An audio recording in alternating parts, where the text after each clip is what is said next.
오래된 역사서 한 구석에 인간의 것이라고는 믿기 힘든 뼈에 대한 묘사가 잠들어 있습니다. 그것은 단순한 기영의 기록이 아니었습니다. 조선왕조실록 세종과 세조시대의 기록을 펼치면 이야기는 뜻밖의 장소로 향합니다. 하늘과 맞닿은 섬이라 불리던 곳 강화도입니다. 이 섬은 단군 신화의 무대이자 외세 침략기엔 왕실의 피난처였습니다. 하지만 역사서가 주목한 것은 섬의 신성함이 아니었습니다. 땅속에서 올라온 기이한 유물이었습니다. 수많은 유물 중에서도 가장 충격적인 것은 거인의 뼈에 대한 기록입니다. 기록은 당시의 발견을 놀라울 만큼 구체적으로 전하고 있습니다. 강화도 해안가와 인근 구분을 발굴하던 중 신장이 약 3m에 달하는 유골이 발견되었다고 기록은 전합니다. 두개골의 크기는 보통 사람의 2배에 달했다고 합니다. 3m. 현대 농구 선수들조차 거인이라 불리는 키를 훌쩍 뛰어넘는 크기입니다. 조선시대 남성의 평균 신장이 160cm 남짓이었다는 점을 고려하면 거의 2배에 가까운 존재였습니다. 당시의 지식인 사대부들은 이 이해할 수 없는 발견을 어떻게 받아들였을까요? 처음 그들은 이것을 신화의 영역으로 설명하려 했습니다. 고대 동이족의 거인 용사 혹은 전설 속 인물의 유골일 것이라는 해석이었습니다. 하지만 이런 설명은 기록에 남은 그들의 당혹감을 감추기엔 역부족이었습니다. 조선의 학자 송현이 남긴 수필집 용제총화 역시 이 기이한 발견에 대한 단편적인 기록을 남기고 있습니다. 공식 역사서만이 이 사실을 주목한 것이 아니었습니다. 발견된 유골의 특징을 자세히 들여다보면 미스터리는 더욱 깊어집니다. 이 뼈들은 현대의학에서 말하는 거인증 환자의 특징과 달랐기 때문입니다. 거인증은 호르몬 이상으로 키만 비정상적으로 자라는 병입니다. 이 경우 골격은 매우 약하고 쉽게 부러지는 특징을 보입니다. 하지만 강화도에서 발견되었다고 기록된 유골은 달랐습니다. 골격 자체가 매우 굵고 단단했다고 전해집니다. 병약한 거인이 아닌 강력한 힘을 가졌을 존재를 암시합니다. 더욱 놀라운 묘사는 치아에 대한 부분이었습니다. 일부 기록에는 치아가 촘촘히 박혀 멧돼지의 송곳니처럼 날카로웠다는 구절이 등장합니다. 이 기이한 특징은 바다 건너 아메리카 대륙에서 발견된 거인 유골에 대한 주장과 놀랍도록 일치합니다. 19세기 미국에서 발견된 거인 유골에서도 2줄의 치열이 발견되었다는 기록이 있기 때문입니다. 심지어 손가락이나 발가락이 6개인 경우도 있었다는 주장이 제기됩니다. 이는 고대 성경에 등장하는 거인조, 네피림의 신체적 특징과도 일치하는 부분입니다. 전 세계적으로 발견되는 거인 유골에 대한 기록들이 왜 이토록 비슷한 특징을 공유하는 걸까요? 이는 단순한 우연의 일치로 보기엔 석연치 않은 부분입니다. 시간을 뛰어넘어 2021년 7월 경주에서도 이 미스터리를 증폭시키는 발견이 있었습니다. 신라시대의 고분군에서 또 다른 거대한 유골의 모습을 드러냈다는 주장이 제기된 것입니다. 5, 6세기 신라 고분 24개를 발굴하던 중 신장이 약 180cm에 달하는 유골이 나왔습니다. 함께 발견된 다른 유골들보다 20에서 30cm나 더 큰 크기였습니다. 당시 신라 남성의 평균 키가 161cm였던 것을 감안하면 180cm는 상식을 벗어나는 신장이었습니다. 그는 당대 사람들 사이에서 거인으로 보였을 것입니다. 더욱 이상한 점은 관의 크기였습니다. 관은 보통의 신라 사람 크기에 맞춰 제작되었는데 이 거대한 유골은 몸을 억지로 구부려 집어넣은 듯한 흔적이 역력했습니다. 마치 그의 크기를 고려하지 않았거나 혹은 의도적으로 작은 관에 구겨 넣은 듯한 모습이었습니다. 이것은 무엇을 의미할까요? 무덤 안에서는 금세공품이나 무기 같은 부장품이 거의 발견되지 않았습니다. 이는 그가 지배 계급이 아니었음을 시사합니다. 또한 다른 신라 유골들과 함께 전형적인 신라 고분에서 발견되었기에 그가 먼 곳에서 온 외국인이었을 가능성도 낮게 평가됩니다. 그렇다면 그는 누구였을까요? 평범한 신라 사회에 속해 있었지만 평범하지 않은 육체를 가졌던 존재. 그의 정체는 여전히 미궁 속에 있습니다. 다시 강화도로 돌아가 봅시다. 이 섬은 한반도에서 고인돌이 가장 밀집된 지역 중 하나입니다. 거대한 바위들이 수천 년의 세월을 이고서 있습니다. 일부 연구가들은 고인돌이 단순히 무덤이 아닐 수 있다는 주장을 제기합니다. 어쩌면 거인족들이 사용하던 특정 장치 혹은 그들의 안식처였을지도 모른다는 해석입니다. 수십 톤에 달하는 이 바위를 고대인들은 어떻게 옮겼을까요? 현대의 중장비로도 쉽지 않은 작업입니다. 이 질문은 고고학계의 오랜 난제 중 하나입니다. 하지만 만약 3m의 키에 엄청난 완력을 가진 존재들이 있었다면 어땠을까요? 그들에게 이 정도의 바위는 옮길 수 있는 대상이었을지도 모릅니다. 이 가설에 따르면 고인돌은 그들이 남긴 문명의 흔적이며 강화도 땅 아래에서 발견된 거인의 뼈는 그 후예들의 것이라는 결론에 이릅니다. 그렇다면 조선 조정은 이 기이한 유골들을 어떻게 처리했을까요? 기록은 그들의 혼란과 두려움을 보여줍니다. 당시의 지배 이념이었던 성리학적 세계관으로는 이 거인의 존재를 설명할 수 없었습니다. 귀신이나 괴물은 이성으로 이해할 수 없는 존재해서는 안 되는 것이었습니다. 결국 조정은 이 유골들을 상스럽지 못한 것으로 규정했습니다. 그리고는 다시 묻어버리거나 파괴하라는 명령을 내렸다고 전해집니다. 스스로의 세계관을 지키기 위해 설명할 수 없는 증거를 의도적으로 지워버린 것입니다. 이로 인해 한반도 거인족의 실체는 더욱 깊은 미스터리 속으로 사라졌습니다. 땅에 묻힌 거인뿐만이 아니었습니다. 조선과 중국의 고문원에는 바다 건너 외딴 섬에 사는 살아있는 거인들에 대한 더욱 충격적인 기록이 남아있습니다. 이 기록들은 거인들이 단순히 존재하는 것을 넘어 사람을 잡아먹었다고 일관되게 증언하고 있습니다. 조선 중기실학자 이수광이 쓴 백가사전 지붕유서를 봅시다. 그는 어떤 사람이 우연히 외딴 섬에 표류했다가 겪은 기이한 경험을 기록했습니다. 그곳에는 아주 크고 잘 지어진 집이 한 채 있었습니다. 하지만 집 앞에 놓인 거대한 신발을 본 남자는 겁에 질려 도망쳐야만 했습니다. 사람이 신을 수 없는 크기였기 때문입니다. 이수광은 또 다른 책 어우여담에서도 강원도 사람에게 들은 거인 이야기를 기록했습니다. 바다에서 표류하던 어부들이 목격한 믿을 수 없는 존재에 대한 이야기였습니다. 그들이 마주친 것은 키가 석장, 약 3m에 달하는 거인이었습니다. 톱날 같은 이빨과 갈고리 같은 손톱을 가졌다고 묘사됩니다. 더욱 소름 끼치는 것은 이들의 행동이었습니다. 이 거인들은 사람을 발견하면 굴에 가두고 살을 찌운 뒤 화로에 구워 먹었다고 합니다. 마치 가축을 키우듯 인간을 사육했다는 묘사입니다. 이것은 단순한 괴물 이야기가 아니라 체계적인 식인 문화에 대한 공포스러운 증언입니다. 이 이야기는 이수강의 기록에만 그치지 않습니다.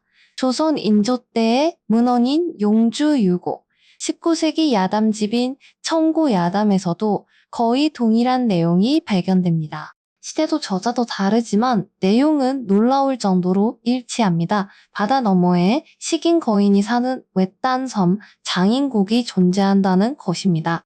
놀라운 점은 우리나라뿐 아니라 중국 역사서에서도 똑같은 내용이 등장한다는 사실입니다. 송나라 설화집 태평관계에는 이 섬에 대한 최초의 기록이 나옵니다. 엉쪽에 있는 장인국, 키는 석장, 톱날 이빨과 갈고리 손톱, 그리고 사람을 잡아먹는다는 사실까지, 심지어 신라의 군사들이 이들을 막았다는 내용까지 정확히 일치합니다. 당나라 기문에도 비슷한 이야기가 나옵니다. 신라의 사신으로 갔다가 돌아오던 미호라는 인물이 풍랑을 만나 이 섬에 도착했다는 것입니다. 그는 키가 2장이 넘고 옷을 입은 거인들을 만났습니다. 말이 통하지 않았고 100여 명이나 되는 사신 일행은 모두 붙잡혀 갇히는 신세가 되었습니다. 잠시 후 거인들이 돌아와 살이 찐 사람 50여 명을 골라 데려갔고 그들을 모두 삶아서 잡아먹는 충격적인 광경을 목격해야 했습니다. 9세기 문헌 옥당한화에는 신라에 갔던 사신이 표류 끝에 도착한 섬에서 신장이 5에서 6장에 달하는 거인을 만났다는 기록도 있습니다. 5에서 6장이면 15에서 18m에 달하는 크기입니다. 이는 과장이 섞였을 가능성이 높지만 적어도 상식을 벗어나는 존재를 목격했다는 것만은 분명해 보입니다. 그렇다면 이 섬은 대체 어디였을까요? 일본에서는 이 섬이 고대 일본 열도였을 것이라고 추정하기도 합니다. 하지만 일본의 고대 기록에는 거인족에 대한 뚜렷한 이야기가 없습니다. 또 다른 가설은 태평양의 어느 외딴 섬 혹은 지금은 바닷속으로 가라앉은 미지의 대륙이었다는 것입니다. 진실은 누구도 알 수 없습니다. 중요한 것은 이것이 한두 사람의 허황된 이야기가 아니라는 점입니다. 한국과 중국의 여러 문헌에 수백 년의 시간을 넘어 일관되게 나타나는 기록이라는 사실입니다. 우리는 이 기록들을 단순한 상상력의 산물로 치부할 수 있을까요? 아니면 잊혀진 역사의 한 조각으로 받아들여야 할까요? 이제 이야기는 신화와 전설의 영역을 넘어 조선 역사상 가장 참혹했던 비극의 시대로 들어섭니다. 바로 경신대기근입니다. 1670년과 1671년 2년간 조선 전역을 휩쓴 이 기근은 전 세계적인 소빙하기와 맞물려 일어났습니다. 하늘이 조선을 버린 듯한 시간이었습니다. 당시 조선 인구 약 1,400만 명 중 공식 집계로만 100만 명 이상이 목숨을 잃었습니다. 실제 사망자는 훨씬 많았을 것으로 추정됩니다. 행정 시스템은 완전히 붕괴했습니다. 관리들은 전염병을 피해 도망쳤고 통신망은 마비되었습니다. 나라는 통제 불능 상태에 빠졌습니다. 조선왕조실록에는 당시의 참상이 그대로 기록되어 있습니다. 굶어 죽은 시체가 길에 이어져 장차 살아남는 사람이 없게 생겼다. 한 신하가 왕에게 올린 절망의 보고였습니다. 심지어 현정임금의 누이까지 천연들어 사망했습니다. 왕의 가족조차 재앙을 피할 수 없었고 궁궐 안에도 역병이 돌았습니다. 지진, 우박, 폭설, 냉해, 전염병, 온갖 재앙이 한꺼번에 몰려왔습니다. 살아남은 사람들은 생존을 위해 모든 것을 먹기 시작했습니다. 깨와 닭은 가장 먼저 사라졌습니다. 제주도에서 온 보고에는 개 짖는 소리와 닭 우는 소리가 사라졌다고 적혀 있습니다. 온 마을이 죽음의 정적에 휩싸였습니다. 동물이 사라지자 사람들은 나무 껍질을 벗겨 먹고 풀뿌리를 캐으며 심지어 흙을 구워 먹기도 했습니다. 하지만 그것만으로는 굶주림을 해결할 수 없었습니다. 그리고 마침내 인간 사회 최후의 근기가 무너졌습니다. 사람이 사람을 먹기 시작한 것입니다. 실록은 충청도의 한 어머니가 굶어 죽은 자신의 두 아이를 삶아 먹었다고 담담히 기록하고 있습니다. 살아남기 위한 처절한 선택이었습니다. 평소라면 나라 전체가 뒤집힐 사건이었지만 당시에는 너무나 흔한 일이 되어버렸습니다. 조정은 비난 대신 굶주림이 절박했기 때문이라며 상황을 이해할 정도였습니다. 하지만 공식 기록 넘어 야사와 비공식 기록에는 더욱 소름 끼치는 이야기가 전해집니다. 단순한 굶주림과 식인으로 설명할 수 없는 현상들이었습니다. 기록은 이렇게 묘사합니다. 병에 걸린 자들이 눈이 뒤집힌 채 산 사람을 덮쳤으며 죽은 듯 누워있다가 밤이 되면 일어나 소름 끼치는 소리를 내며 마을을 배회했다. 이 묘사는 현대인들에게 너무나 익숙한 존재를 떠올리게 합니다. 바로 좀비입니다. 넷플릭스 드라마 킹덤의 모티브가 된 기록이 바로 이 시기의 이야기들입니다. 물론 드라마는 허구이지만 그 상상력의 근원이 된 기록은 실제로 존재합니다. 현대과학은 이 기이한 현상을 어떻게 설명할 수 있을까요? 첫 번째 가설은 프리온 단백질 변이입니다. 인육을 먹으면 변형 단백질인 프리온에 감염될 수 있는데 이는 뇌를 공격해 광우병과 유사한 증상을 일으킵니다. 감염자는 이 성을 잃고 극도의 공격성을 보이며 결국 죽음에 이릅니다. 대기근 당시의 식인 풍습이 이 병을 확산시켰을 가능성이 있습니다. 두 번째는 광견병의 변종 가설입니다. 극심한 기근으로 면역력이 바닥난 사람들에게 동물을 통해 변종, 광견병 바이러스가 퍼졌을 수 있다는 것입니다. 광견병 역시 뇌를 공격하고 물을 두려워하게 만들며 감염자를 극도로 공격적으로 만듭니다. 물어뜯는 행동 또한 주요 증상 중 하나입니다. 하지만 일부에서는 전혀 다른 설명을 제시합니다. 지구의 기후변화와 고대 바이러스의 부활을 연결짓는 이른바 리셋 주기설과 관련된 가설입니다. 지구가 급격히 냉각되던 소빙하기, 시베리아 같은 지역의 영구 동토층이나 깊은 땅 속에 잠들어 있던 고대 바이러스가 지표면으로 노출되었다는 주장입니다. 수천 수만 년 동안 얼어있던 바이러스가 깨어나 당시 면역력이 최악이었던 조선 사람들에게 치명적인 좀비화 현상을 일으켰다는 것입니다. 황당하게 들릴 수도 있습니다. 하지만 2016년 시베리아 영구 동토층에서 실제로 탄저균이 깨어나 수천 마리의 순록이 떼죽음을 당하고 사람까지 감염된 사건이 있었습니다. 기후변화로 인해 얼어있던 과거의 재앙이 깨어나고 있습니다. 경신대기근의 좀비 기록은 어쩌면 그 첫 번째 경고였을지도 모릅니다. 거인과 좀비뿐만이 아닙니다. 조선의 민담과 실록에는 우리가 상상 속의 존재로만 여겼던 기이한 생명체들이 계속해서 등장합니다. 우리는 이것을 단순한 옛날 이야기로 치부합니다. 하지만 정말 그뿐일까요? 어쩌면 이 괴물들은 실제로 존재했던 무언가에 대한 기록일 수 있습니다. 불가사리를 봅시다. 이름의 뜻부터가 죽일 수 없는 괴물입니다. 전설에 따르면 불가사리는 쇠를 먹고 자랍니다. 곰의, 곰의, 코끼리의 코, 소의 뿔을 가졌다고 묘사됩니다. 칼로 베어도 불에 태워도 죽지 않고 오히려 금속을 흡수하며 점점 더 거대해진다고 합니다. 이 기이한 생명체를 어떻게 설명할 수 있을까요? 일각에서는 불가사리가 생명체가 아니라는 파격적인 주장을 내놓습니다. 초고대, 문명이 남긴 나노로봇 혹은 자동화된 기계의 병기였다는 것입니다. 쇠를 먹고 커진다는 묘사는 금속을 흡수해 자가 증식하는 기계의 특성을 묘사한 것이라는 해석입니다. 현대의 자가 복제 로봇을 상상해 보십시오. 주변의 금속을 분해해 자신의 복제품을 만들며 점점 늘어나고 커집니다. 조선시대 사람들이 이것을 봤다면 어떻게 설명했을까요? 아마도 쇠를 먹고 자라는 괴물이라고 기록했을 겁니다. 칼로 베어도 죽지 않는다는 것 역시 설명이 가능합니다. 로봇은 생명체가 아니기 때문입니다. 일부가 파괴되어도 나머지 부분은 계속 작동할 수 있습니다. 불에 태워도 금속은 녹을 뿐 기능을 멈추지 않을 수도 있습니다. 지구, 리셋 지전, 고도로 발달했던 문명이 남긴 기계병기가 조선시대까지 작동하고 있었던 것일까요? 불가사리 전설은 잊혀진 기술에 대한 기억일지도 모릅니다. 장산범은 또 다른 미스터리를 제시합니다. 이 생명체는 사람의 목소리를 똑같이 흉내내어 사람을 홀리고 유인한다고 알려져 있습니다. 하얀 털로 뒤덮인 긴 몸, 날카로운 이빨을 가졌다고 묘사됩니다. 목격담은 현대에까지 이어지며 사람들에게 깊은 공포를 심어주고 있습니다. 이것은 미지의 생명체일까요? 아니면 집단적인 착각이나 오인일까요? 장산범의 정체는 여전히 짙은 안개 속에 가려져 있습니다. 조선왕조실록과 수많은 문헌들, 그 안에는 우리가 이해하지 못하는 존재들에 대한 기록이 가득합니다. 거인, 식인귀, 좀비, 기계, 괴수까지. 우리의 조상들은 왜 이런 기록들을 남겼을까요? 단순히 풍부한 상상력의 발현이었을까요? 아니면 그들은 정말로 우리가 모르는 세상 이면을 목격하고 그것을 어떻게든 후세에 전하려고 했던 것은 아닐까요? 강화도에서 발견되었다는 3m의 유골, 그 뼈는 어디로 사라졌을까요?